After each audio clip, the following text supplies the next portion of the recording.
Welcome, my friend. Let me ask you a question. Have you ever felt, I know God promises freedom, peace, victory, but I'm just not experiencing it? You love Jesus. You know you're his child. But somehow life still feels heavy. Certain sins keep repeating. Certain wounds refuse to heal. Relationships remain strained. You know God has called you to more, but you just can't seem to move forward. If that sounds familiar, then stay with me, because today we're talking about a very important question. What do I actually do if I want real transformation in my life? Let's begin with the words of Jesus. In John 8:31 to 36, Jesus says, "If you continue in my word, you are truly my disciples. Then you will know the truth, and the truth will set you free." And then he says something powerful. Everyone who sins is a slave to sin, but if the Son sets you free, you will be free indeed. Then Paul writes in Galatians 5:16, "Let your lives be controlled by the Spirit of God." And later in verse 25, "Since we live by the Spirit, let us also keep in step with the Spirit." Now let me paint you a picture. Imagine you and your spouse, or maybe a close friend, save for years to buy a magnificent sailing yacht.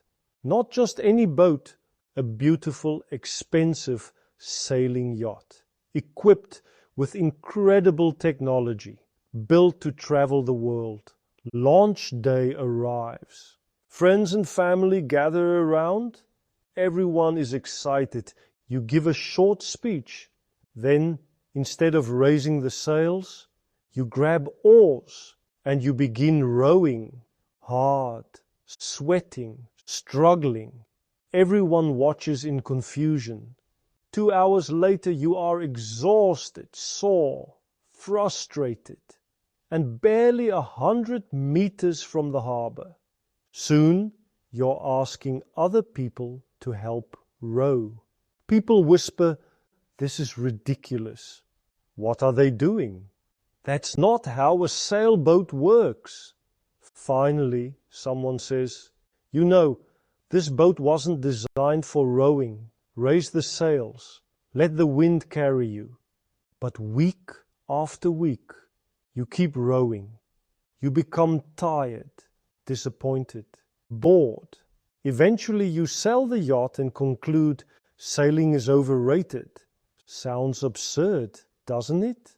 But spiritually, many believers live exactly like that, trying to row, trying harder, trying to control everything themselves, trying through willpower to live the Christian life, trying to conquer temptation, trying to manufacture peace, trying to fix themselves, and they're exhausted.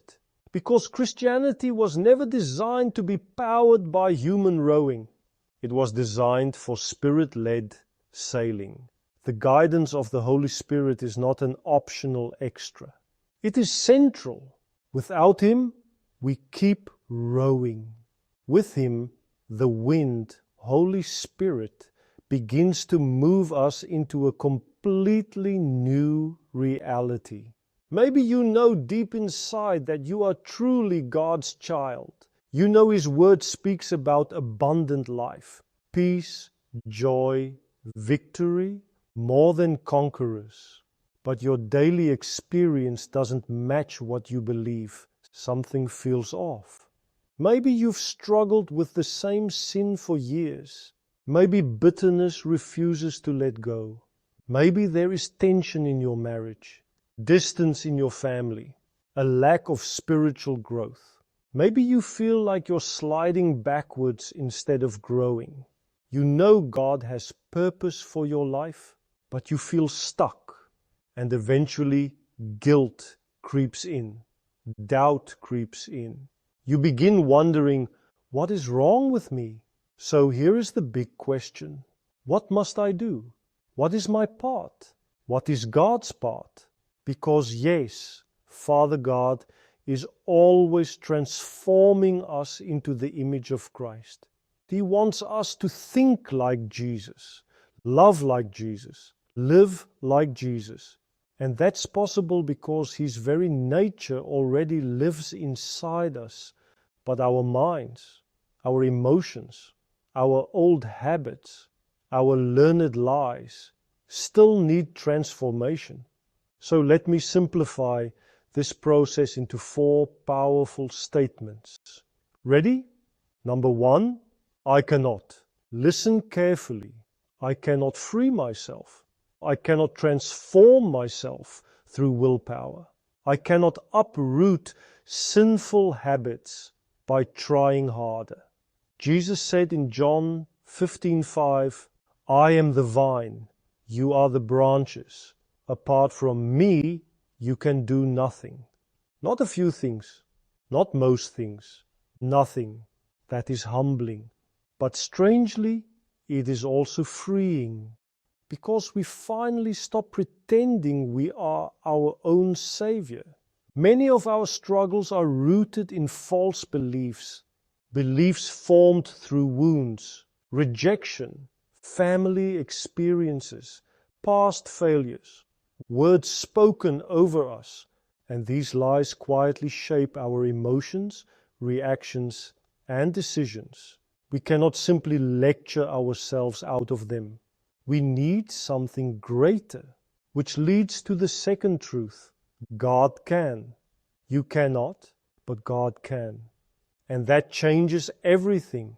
God is completely able to renew your thinking, heal your emotions, change your desires, transform your decisions. Why? Because He lives inside you through His Spirit. Ephesians 3:20 says, He is able to do immeasurably more than all we ask or imagine according to His power at work within us. Think about that. The power that raised Christ from the dead is working inside you. Nothing is stronger than the one who loves you and lives in you. Only His power can replace lies with truth, fear with peace, bondage with freedom.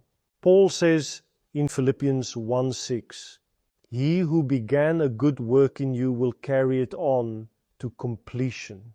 Did you hear that? He began it. He sustains it. He completes it. He is the initiator of transformation. The Son truly sets people free through His Spirit, which brings us to number 3. I choose by faith to cooperate with God. Freedom isn't passive. God does the transforming, but I respond. I cooperate. I choose to trust Him. I choose truth over lies.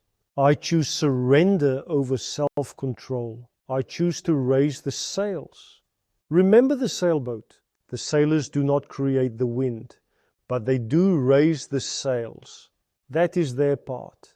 The Holy Spirit is the wind. Our part is surrender, dependence, responsiveness, trust. Galatians says, keep in step with the Spirit.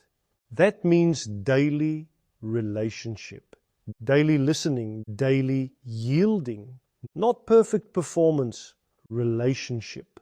And finally, number 4, I turn to Father God and let His truth change my life.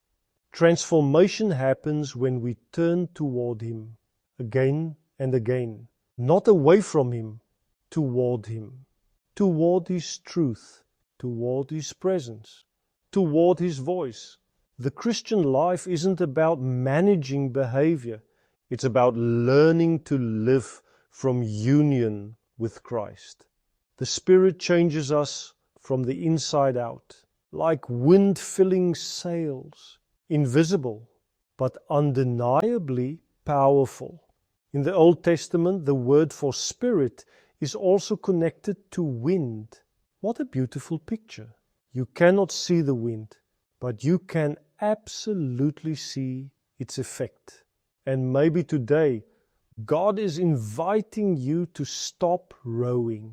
Stop exhausting yourself trying to become who only His Spirit can make you. Stop carrying the burden of self-transformation. Raise the sails. Trust the wind. Let the Spirit lead.